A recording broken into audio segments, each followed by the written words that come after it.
प्यारे विद्यार्थियों, नमस्कार। बृहन मुंबई महानगर पालिका शिक्षण विभाग वर्चुअल ट्रेनिंग सेंटर में आप सभी का हार्दिक स्वागत है।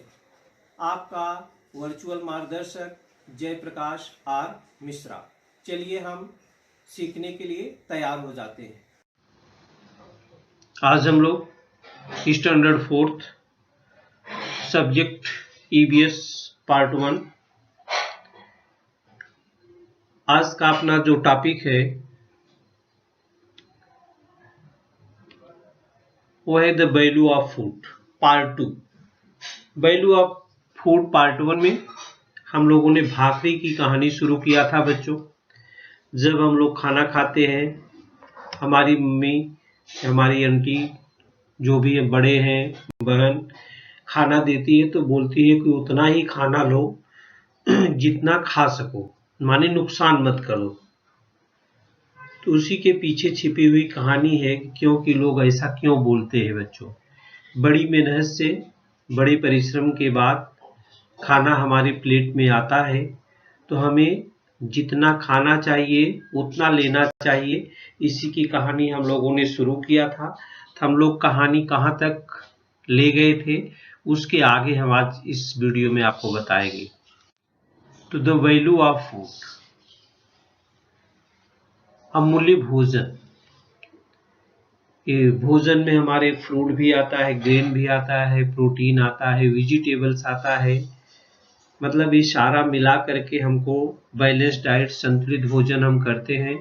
The food value of a particular food is a measure of how good it is for you based on its level of vitamins, minerals or calories. Food necessity of life, भोजन सबके लिए आवश्यक है बच्चों। We all love to eat. Food is one thing no one can resist, but often while fulfilling the demands of our tongue, we do forget the beneficiary of food. Food has many varieties and offers a great variety for us to choose, but we should prefer to have what is good for us, not what our heart says. Different food has different nutritional values. We should choose what to eat. हम वही भोजन choose करते हैं खाने के लिए जो हमको फायदेमंद हो, जो हमको क्या हो बच्चों, फायदेमंद हो। तो यहाँ पर किसान हमारे लिए अन्नदाता हैं। हम पैसा कितना भी बच्चों रखें पास में, अगर किसान हमको अन्न नहीं देगा तो हम खाना नहीं खा सकते हैं।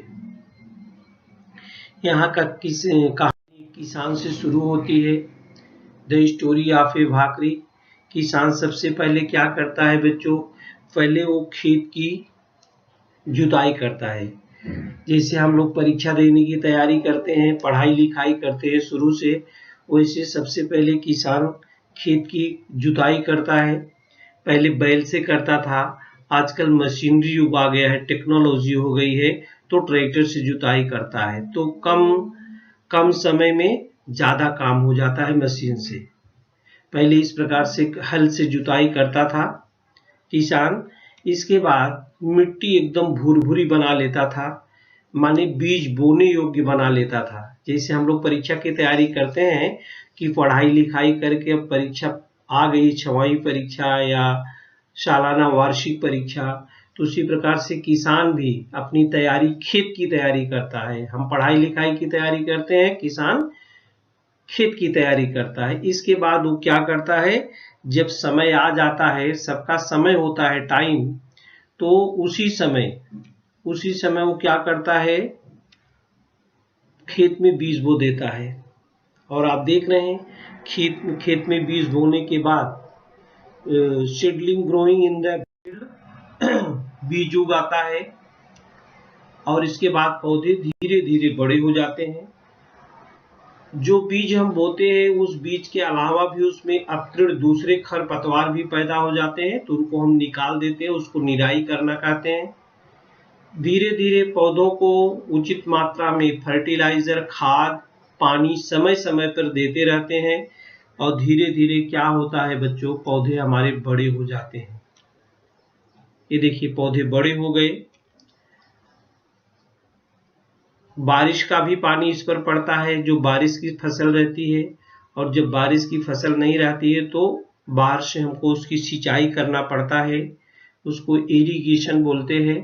इसके बाद फसल, ये ज्वार की फसल हम आपको दिखा रहे हैं कि ज्वार से भाकरी बनती है। अब ये थोड़े दिनों के बाद उसमें बाल आ गई है। अब इसको भी सुरक्षा, किसान यही नहीं है कि बीज बोने के बाद उसकी सेवा समाप्त हो जाए, नहीं, अब इसकी भी सुरक्षा उसको करना है, बाल की रखवाली करना है, नहीं तो बाहर से क्या आएगी, चिड़िया आएगी, दूसरे कोई जानवर आएंगे, उसको खा जाएंगे। तो करना क्या है, उसकी रखवाली करते हैं। रखवाली करने के बाद जब वो सूख जाता है बच्चों, जब वो सूख जाता है तो उसकी कटाई करते हैं। क्या करते हैं, कटाई। और कटाई करने के बाद तब हम उसकी मड़ाई करेंगे, थ्रेशिंग। क्या करते हैं, थ्रेशिंग। पहले के समय में बच्चों बैल हुआ करते थे, तब अपना मशीनरी युग नहीं था, तो जो भी फसल होती थी, चाहे धान की फसल होती थी जिसमें से चावल निकलता है, गेहूं की फसल होती थी, ज्वार की फसल होती थी, क्या करते थे हम लोग, उसको अपने ओपन ग्राउंड, जिसको खलिहान बोलते हैं, उसको ऐसा फैला देते थे, स्प्रेड कर देते थे बच्चों।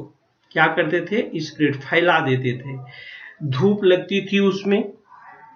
इसके बाद सबके पास गुलक होते थे, क्रॉप को, जो फसल रहती थी उसको स्प्रेड करते थे, और इसके बाद एक गोल गोल क्या होता था, गोल गोल जानवरों को, बैलों को उस पर घुमाया जाता था, तो जो उनका पैर होता था, खुर जिसको बोलते बच्चों, वो तेज होता था, और जो बाल में दाने लगे रहते थे वो उनसे निकल जाते थे। Circular path. या आपने कभी अनुभव किया है, आप चना लेते हैं या मूंगफली का दाना लेते हैं, उसमें छिलके लगे होते हैं, हम आप क्या करते हैं, अपने हथेली पर रखते हैं, उसको हाथ से ही रगड़ देते हैं और उसको मुंह से फूंक देते हैं। यही है थ्रेसिंग, माने जो हल्के पदार्थ, अपशिष्ट पदार्थ है, वो उसमें से उड़ा दिए जाते हैं, उसमें से क्या होते हैं, उड़ा दिए जाते हैं। तो बच्चों ये देखिए, बैलों से जब थ्रेसिंग की जाती है, मड़ाई की जाती है, तो इसके बाद हवा में ओसाई, विनोइंग बोलते हैं उसको, माने बाल में से जो प्लांट हमने उगाया है उसमें से दाना लाने के लिए, ग्रेन निकालने के लिए बहुत क्रिया करनी पड़ती है, तो विनोइंग करना पड़ता है। जैसे हम चना या मूंगफली के छिलके को मुंह से फूंक के उड़ा देते हैं, वैसे जब हवा चलती है तो उसको बोलते हैं विनोइंग। अब विनोइंग बोलते हैं हवा उड़ाना। हम आपको ये तो बैलों के द्वारा बताया, अभी मशीन का युग आ गया है बच्चों। देखिए मशीन में कई लोग मिल करके, माने मशीन, इसको थ्रेशर बोलते हैं, थ्रेशिंग बाई मशीन। इसमें आप देखिए फसल जो उसमें आप डाल दो, तो हाँ, उसमें ऑटोमेटिक मशीनें होती हैं, दाना जो होता है, ग्रेन, वो अलग गिरता है, उसको हम बोरों में भर लेते हैं, और जो हल्का पदार्थ है उसका, भूसा जिसको बोलते हैं, वो दूर जाके गिरता है, जैसा दिख रहा है। या बच्चों आज तो टेक्नोलॉजी इतनी आगे आ गई है, कटाई हमको करना ही नहीं पड़ता है, कटाई भी मशीन से होती है, और उसकी थ्रेशिंग भी वहीं हो जाती है, वहीं विनोइंग भी हो जाती है, सब साथ में हो जाता है। खाली हम ग्रेन, किसान क्या करता है, खेत में से ग्रेन, अनाज को लाता है अपने घर में। कैसे लाता है बच्चों, ये देखिए मशीन है, ये देखिए मशीन कटाई कर रही है लाइन से, और कटाई के साथ साथ, कटाई करते समय ही जो उसका ग्रेन है, अनाज है, वो ट्राली में गिरता जा रहा है, और जो उसका भूसा बचता है बच्चों, वो खेत में ही रह जाता है। तो खेत में मिट्टी में मिल जाता है, तो उसकी उर्वरक शक्ति जो होती है बढ़ जाती है, जैविक खाद जिसको बोलते हैं वो बन जाती है। तो ये और आसान काम हो गया है कि डायरेक्ट गेहूं जो होता है वो हमारे घरों में पहुंच जाता है। गेहूं क्या होता है बच्चों, हमारे घरों में पहुंच जाता है मशीन के द्वारा।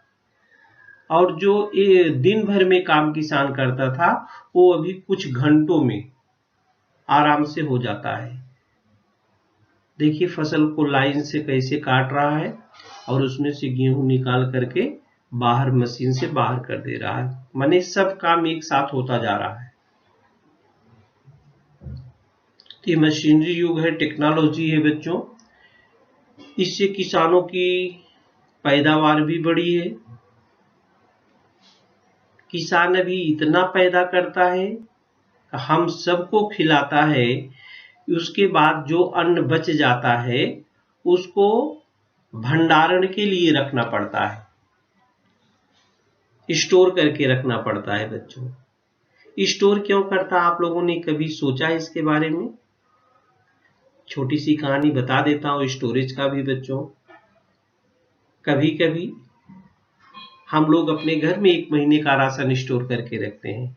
ये हो सकता है किसी दिन बाजार बंद हो जाए, जैसा ही कोरोना संक्रमण चला, बहुत सारी बाजारें बंद हो गई, पैसा रहते हुए भी लोग सामान नहीं खरीद पाए, तो ऐसी कुछ आपदाएं आ जाती हैं। जैसे बारिश होने लगी, सूखा पड़ गया, बाढ़ आ गई। इन सब आपदाओं से बचने के लिए हम लोग खाने पीने का सामान स्टोर करके रखते हैं कि कभी हो सकता फसल की पैदावार अच्छी न हो तो क्या खाएंगे।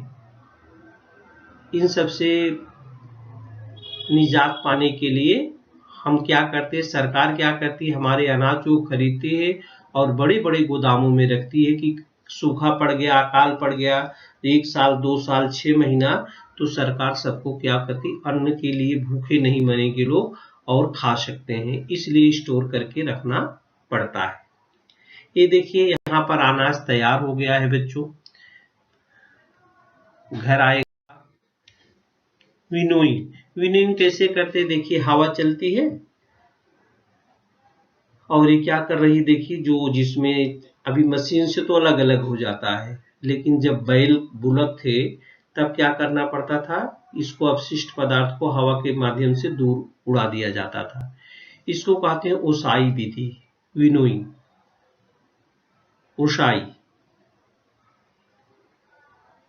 ओसाई या विनोइंग।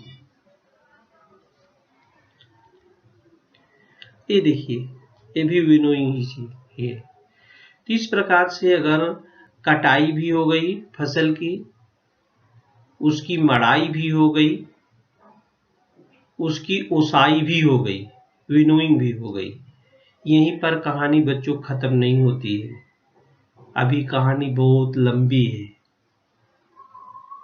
अब यह अनाज ओसाई के बाद प्राप्त अनाज जो होता है, अनाज कभी कभी गीला भी रहता है बच्चों। जैसे में अपने कपड़े सुखा के रखते हैं तब वो खराब नहीं होता है, उसी प्रकार से अनाज अगर गीला रहता है उसको हम रख देते हैं तो खराब हो जाएगा, उसमें कीड़े लग जाएंगे। तो उसको क्या करते हैं, धूप में सुखाते हैं। धूप में सुखाने के बाद उसमें कीटक भी लगने के चांस रहते हैं, उसको कीटकों से चूहों से भी बचाना पड़ता है। इसके लिए भी मनुष्य को सावधानी बरतनी पड़ती है। The grain obtained after winnowing is filled in sacks, माने बोरों में भरा जाता है।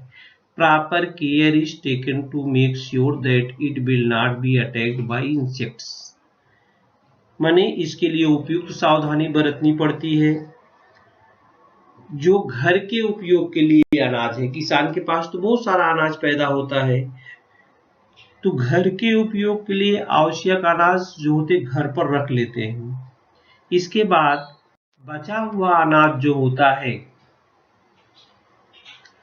बचा हुआ अनाज देखिए ये बोरों में भरा जाता है, सुखवा के भरा जाता है, और इसके बाद बचे हुए अनाज को स्टोर करके, जिसके पास जगह होती है किसान स्टोरेज करके रखता है। और जो छोटे किसान हैं जिनको पैसे की आवश्यकता है, क्योंकि खेती करने में पैसा लगता है, और जब फसल पैदा होती है तो किसान सोचता है फसल बेच के हम पैसा ले लें, तो ये सब काम कराने में भी बहुत सारे मजदूर लगाना पड़ता है, उनको भी मजदूरी देनी पड़ती है।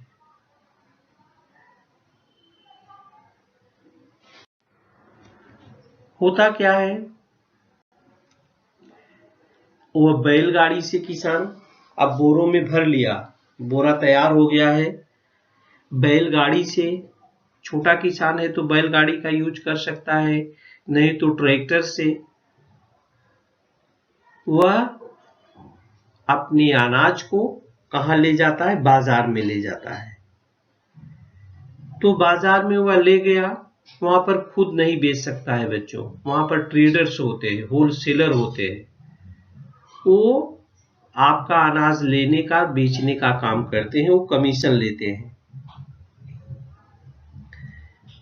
अब ये ले जाके अनाज क्या करता है किसान, बेच देता है, होलसेलर उसको बड़े बड़े वेयर हाउस में रखता है। देखिए चूहा यहाँ पर खा रहा है, नुकसान न हो इसके लिए इसमें दवा भी लगाई जाती है। इसके बाद अब किसान ने तो पहुंचा दिया मार्केट में, वहां से छोटे व्यापारी जो होते हैं, वो बड़ा व्यापारी तो खरीद लिया सामान किसान का, अब वो छोटे छोटे व्यापारियों में बांटता है, जिसको जितनी आवश्यकता होती है वो लोग ले जाते हैं। एक ग्रेन ट्रेडर्स देखिए, अब इस ग्रेन ट्रेडर्स क्या करता है, ऐसा सैंपल रखता है और लोगों को दिखाता है कि हमारे पास ये अनाज ऐसा है, इसका भाव ये है। तो ग्रेन ट्रेडर्स क्या करेगा बच्चों, छोटे छोटे व्यापारियों को अनाज बेचता है, छोटे छोटे व्यापारियों को क्या करता है, अनाज को बेच देता है। इसके बाद भी यहाँ भी भाकरे की कहानी अभी पूरी नहीं हो, अभी आगे है। अब जब छोटे छोटे व्यापारियों को अनाज वो बेच दिया, हम क्या करते हैं, यहाँ पर ये देखिए छोटी दुकान है, यहाँ पर हम गए अपनी आवश्यकता के अनुसार, हमको 10 किलो चाहिए कि 5 किलो चाहिए, हम गेहूं को, ज्वार को खरीद के, समझो जो भाकरी ज्वार की बनती है, खरीद के घर पर लाते हैं। और लाने के बाद क्या करते हैं बच्चों, उसको फिर से क्या करते हैं, साफ सुथरा करते हैं। एक बार तो साफ सुथरा करके किसान ने बेचा है, लेकिन उसने बहुत सारा एक साथ बेचा है, तो हो सकता है कि परेशानी हो साफ सुथरा करने में। मम्मी क्या करती है आपके घर में, उसको ज्वार को फिर से साफ सफाई करती है, फिर से ज्वार को क्या करती है, साफ सफाई करती है। और इसके बाद फिर उसको हम क्या करते हैं, डिब्बे में भरते हैं या झोले में भरते हैं, चक्की पर लेके जाते हैं। वो ज्वार को क्या बनाते हैं, आटा, चक्की पर लेके जाके देते हैं, तो चक्की वाला क्या करता है, ज्वार का आटा बना देता है। जब ज्वार का आटा बन जाता है तो वह आटा लेकर के हम फिर घर में आते हैं,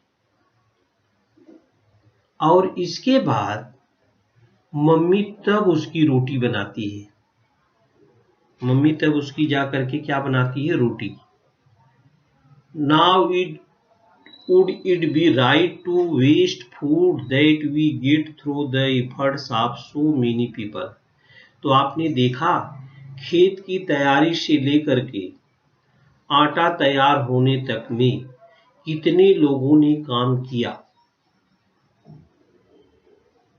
बहुत सारे लोगों ने काम किया, अपना पसीना बहाया। इसलिए बच्चों ऐसे अमूल्य भोजन को बर्बाद नहीं करना चाहिए या फेंकना नहीं चाहिए। यहाँ फरी भाकरी की कहानी, जब आटा तैयार हो गया, आटा से भाकरी बनती है। इसीलिए कहा जाता है ऐसे अमूल्य भोजन को बर्बाद करना या फेंकना अच्छा नहीं है। ये तो हो गई बच्चों, अब भाकरी की कहानी पूरी हो गई। तो हमें आशा है कि आज से आप जो खाना लेंगे उसको पूरा पूरा खाएंगे, नुकसान नहीं करेंगे।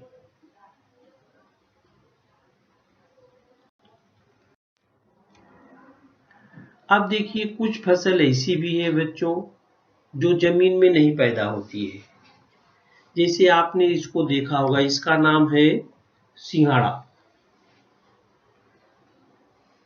ये सिंघाड़ा है, और आप अपने घर में जब मेवा खरीद के आता है तो कभी कभी ये फल देखते हैं, इसको बोलते हैं कमल गट्टा या मखान का लावा बोलते हैं इसको। ये सिंघाड़ा और ये मखान का लावा जो होता है बच्चों, ये दोनों पानी में होते हैं। Singhara and makhanas are some special foods that are not very common. They are obtained from fresh water plants. Much work has to be done to collect, clean, dry, store and transport them. सिंघाड़ा और कमलगट्टा भी ये दोनों हम खाते हैं, और ये दोनों कहाँ पाए जाते हैं बच्चों? सादे पानी में पाए जाते हैं। विशिष्ट प्रकार की वनस्पतियां हैं। इनको एकत्र करने, इनको स्वच्छ करने, इनको सुखाने और इकट्ठा करने के लिए, अंत में मार्केट में पहुंचाने के लिए बहुत सारे लोगों को परिश्रम करना पड़ता है। और भी खाद्य पदार्थ हैं बच्चों हमारे दैनिक जीवन में जो हम लोग उपयोग करते हैं। जैसे यहाँ समुद्र के किनारे है, मछली आप अनेक प्रकार के देखते हैं। अन्य खाद्य पदार्थ, अदर फूड स्टेप्स, ये विभिन्न प्रकार की मछलियां हैं जो समुद्र में, नदियों में, तालाबों में पाई जाती हैं। इन्हें पाने के लिए कोली लोग या मछुआरे जिसको बोलते हैं, उनको बहुत परिश्रम करना पड़ता है, तब वो मछलियां पकड़ पाते हैं। रात दिन उसमें लगे रहते हैं। कुछ लोग मुर्गी पालन का व्यवसाय करते हैं, वो भी रात दिन परिश्रम करते हैं, उनकी देखभाल करते हैं। कुछ फल ऐसे भी जो जंगलों में पाए जाते हैं, उनके लिए लोगों को जंगलों में भटकना पड़ता है। कुछ जानवर हम पालते हैं, उनकी देखभाल हमें करना पड़ता है। कुछ लोग सब्जी फल के बागान होते हैं, वे फलों और बागानों में दिन रात काम करते हैं। तो विभिन्न प्रकार के लोग हैं बच्चों अपने देश में, और विभिन्न प्रकार के व्यवसाय लोग करते हैं।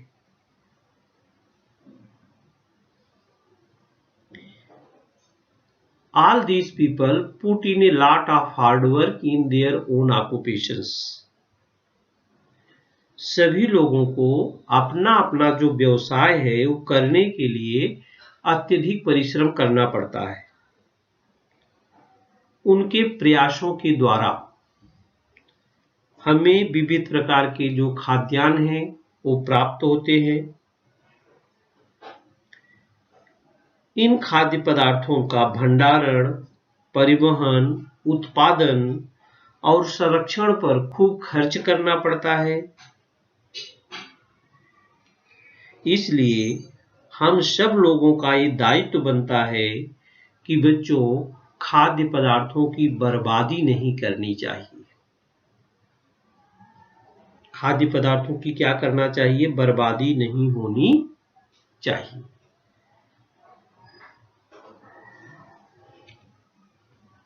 Therefore, it is necessary for all of us to take care that food is not wasted. ये बच्चों ध्यान में रखो, food is not wasted.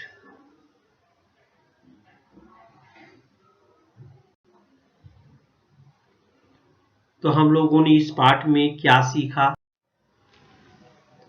What we have learnt. The food steps we use come from many different places such as field, lakes, the sea and forest. अभी आपने देखा कि हमारे आहार में पाए जाने वाले पदार्थ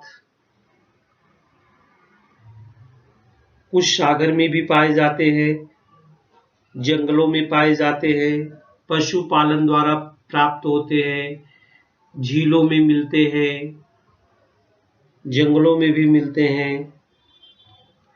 और starting from preparing the field, अनाज उगाते समय, field till storing the grain in warehouses, many different kind of tasks are carried out for growing crop. Harvesting, threshing and winnowing are some of these tasks. माने अनाज उगाते समय जुताई से लेकर अनाज को बोरे में भरकर भंडार में रखने तक कई परिश्रम के कार्य करने पड़ते हैं। जैसे हार्वेस्टिंग कटाई हुआ, थ्रेशिंग मड़ाई करना हुआ, विनोइंग ओसाई करना हुआ, ये सब बहुत सारे काम में बहुत सारा परिश्रम करना पड़ता है। After that the crop is transported,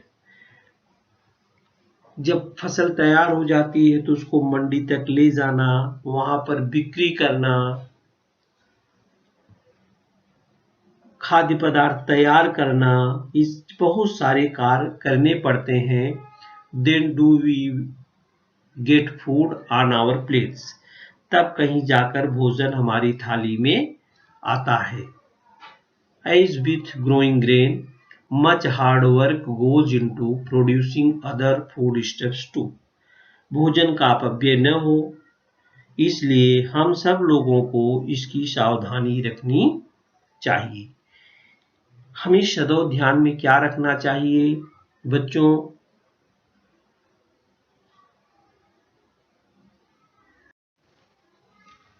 Always remember, we get a variety of foodstuffs through the efforts of many different people. Let us always be grateful to them.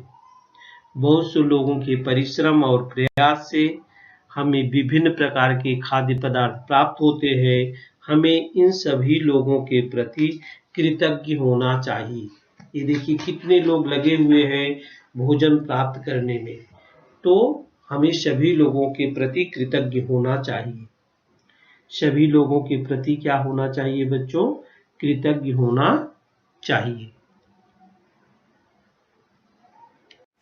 प्यारे विद्यार्थियों, हमने जो आज सीखा, हमें पूर्ण विश्वास है आप उसको अच्छी तरह से सीख चुके हैं और उसका आप अच्छी तरह से अभ्यास भी करेंगे।